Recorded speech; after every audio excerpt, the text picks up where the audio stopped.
ça, c'est pas Orgamideshka, ça? Alors ça, c'est la montée du mur de Selaï.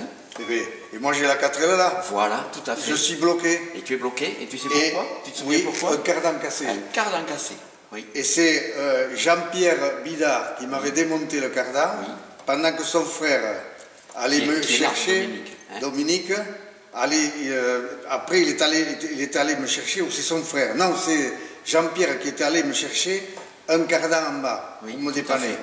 Et je m'en étais tiré là. Et tu n'avais pas de cric? Non. Tu sais comment ça s'était passé? Eh bien, les spectateurs... Les spectateurs avaient soulevé la voiture, et moi j'étais là, c'est moi qui ai pris cette photo, tu vois. Oh, et c'était en 75. Oui, il faut que je me... Et toi, ça te fait rien, il faut que je fasse une photocopie de ça. Je pense que tu es là. Ah oui. Je pense, hein. Ah, peut-être, oui.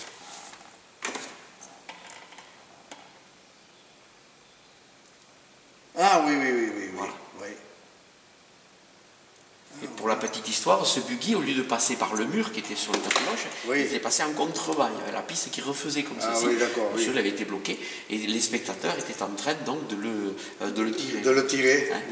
Ça, c'est des photos. Voilà.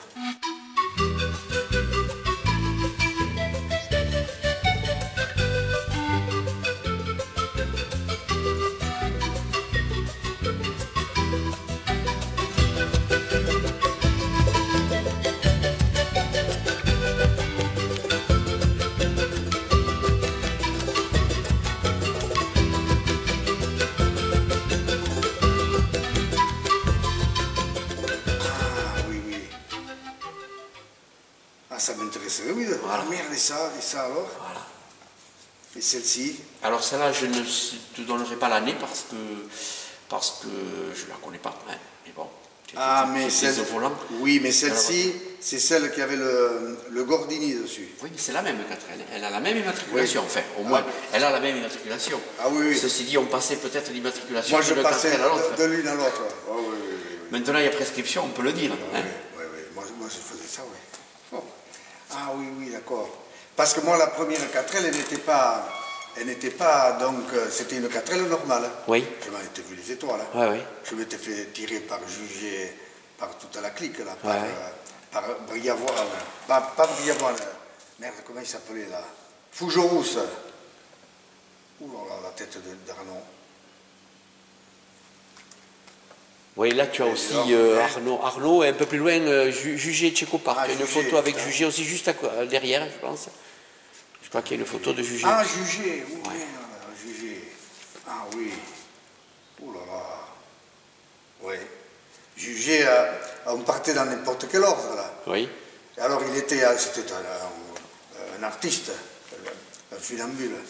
Et Jugé au Benon. Il était parti devant moi, il m'avait dit « Pars avant moi !» Non, je m'en fous, pars devant. Alors, pendant la spéciale du Benou, on montait à tombeau ouvert, là, évidemment, ça sautait de tous les côtés. Et Jugé, il était sur sa Jeep, tourné derrière, il conduisait d'un volant, la Jeep, il sautait à droite et à gauche. « Tu vois, gros imbécile, gros corps, je t'avais dit de partir devant moi. » On avait terminé là, toute la spéciale comme ça, il m'avait engueulé, il m'avait dit n'importe quoi, je l'avais rattrapé évidemment dans la montée. Ouais. Alors dis-moi Jean, je pense que cette participation au cimes historique va aussi te permettre de faire des rencontres et puis d'évoquer des souvenirs avec d'anciens copains, ou qui sont toujours des copains, je suppose. Ah oui, avec lesquels on s'est vu souvent. Ouais. Avec mon Corgé, on s'est revus il y a quelques années, il y a 5 ou 6 ans. Et on s'est revu plusieurs fois avec lui. Ouais. Parce que j'avais été tellement impressionné par le bruit de son moteur que je voulais reproduire sur le mien le même bruit. Ah oui. Et donc il était venu avec, je ne me rappelle plus comment il s'appelle, avec Bruce Meyer, qui était venu faire un tour à Montory, invité par l'écurie là-bas de Montory. Oui. Il avait été invité. Oui. Et donc ils étaient venus les deux.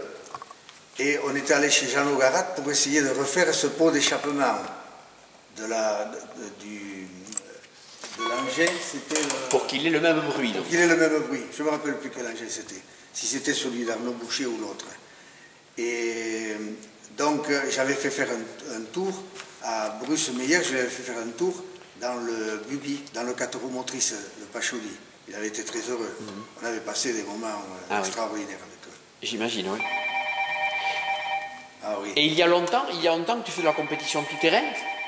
J'avais commencé avec la 4L. Alors, c'est pas difficile, je faisais la kinésithérapie et je sillonnais toutes les routes, les pistes là, de la Haute-Soule et de la Soule. Et donc, je passais souvent vers l'Arrault, vers Sainte-Engrâce, j'allais jusqu'à Arrête, et je m'arrêtais en passant chez les bouchers, chez Arnaud, qui était un excellent copain. Je buvais un café ou une petite pression, il a fait la pression, je ne sais pas si elle existait, une bière, une bonne petite bière, on discutait un peu, et un jour, il me dit, écoute Jean, il faut que tu fasses le rallye des cimes, ces voitures, ces 4L, elles marchent très très bien. Et alors je lui dis, oui, mais en fait c'est une voiture normale, je ne sais pas très bien ce que je vais faire dans le rallye des cimes. Alors, je m'engage, ce rallye des cimes, mais alors, je m'en étais vu, mais les étoiles, tiré par Fougerousse, lui, sa femme, Madame Fougerousse, tiré par Yoy Bergerot, tiré par les uns et les autres, j'étais partout en rade.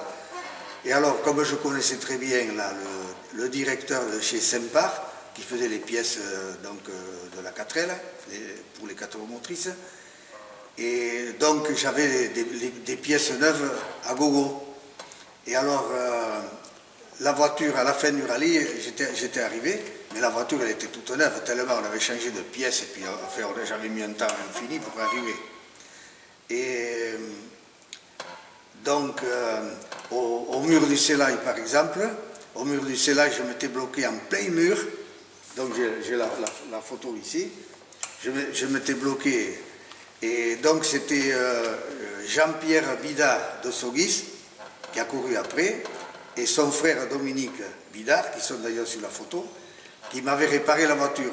Les spectateurs avaient renversé la voiture sur le mur du Sélaï, et donc il m'avait changé le cardan, pendant que l'autre frère était allé me chercher un cardan tout neuf en bas.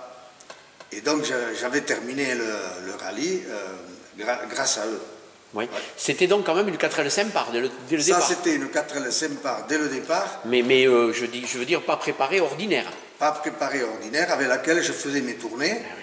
Elle avait juste une pipe auto bleue, la fameuse pipe auto bleue, mais en fait qui n'apportait pas grand-chose.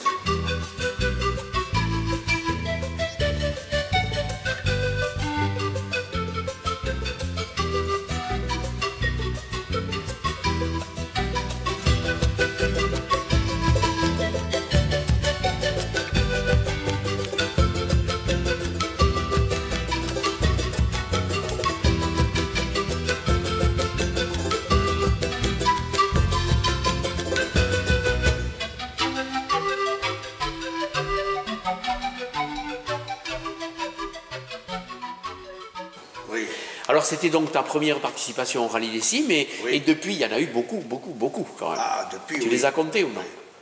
Non, je ne les ai pas comptés, mais j'ai participé à tous les rallyes des cimes jusqu'au dernier, enfin j'avais fait le 50e, jusqu'au 50e. Oui. Et donc j'avais commencé avec une 4L, ensuite l'année après j'avais cette 4L mais améliorée, où on avait monté un moteur Gordini dessus, et donc c'était le moteur 1100. Oui, et toujours avec la même transmission Sempar? Et toujours la même transmission Sempar, oui. Et avec cette 4L, j'avais donc gagné Orgambideshka, dans le mur du Sélaï, là où avant je m'étais planté, j'avais gagné dans le mur du Sélaï, ex aequo avec Arnaud Boucher, je me rappelle. Et c'est là qu'un bonhomme était arrivé vers moi, qui n'était autre que Yves Pachaudy. On avait fait connaissance là. À Orgambideshka. À Orgambideshka, il était venu voir quel était ce cinglé qui, avec une 4L, le meilleur temps à Orgambideshka. Ouais. Voilà. C'est donc ta rencontre avec Pachaudy. Voilà. Ouais, que tu es devenu ensuite un peu le pilote, entre guillemets, officiel de chez Pachaudy.